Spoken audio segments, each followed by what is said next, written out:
మూడు దేవుళ్ళకు ముఖ్య మేము, ఒక కుంటి దేవుడు, ఒక చోటి దేవుడు, ఒక మాట్లాడలేని మూకుడు. ఈ మూడు దేవుళ్ళు ఎవరు? పొద్దున్నే లేచి అల్లా ఇచ్చే అల్లా ఆశీర్వాదం ఎవరికి ఇచ్చేయ.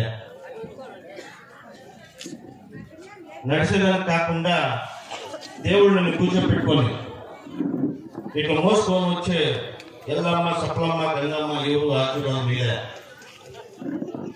చర్చలోకి వేసి ఊరుబత్తు ఇది క్యాండిల్ పెట్టి వెళ్తున్న పక్కకి ఆ చర్చిలో ఆ జీసస్ చూపిరా 130 కోట్ల జనాలకి ఇప్పుడు ఆశీర్వాదం ఇచ్చిన ఏకైక వ్యక్తి ఎవరంటే బాబాసాహెబ్ అంబేద్కర్.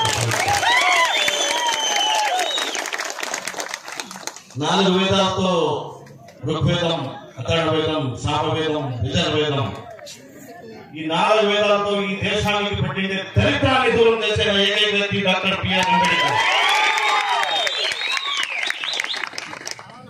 కొందరికి మాత్రమే సీమితంగా రాసుకున్న వేదాలు నేను అధ్యయనం చేసిన తర్వాత ఒకటే తెలిసింది, చూతి చేసే కార్ఖానాలు చెప్పేదానికి బోధించబడతారు.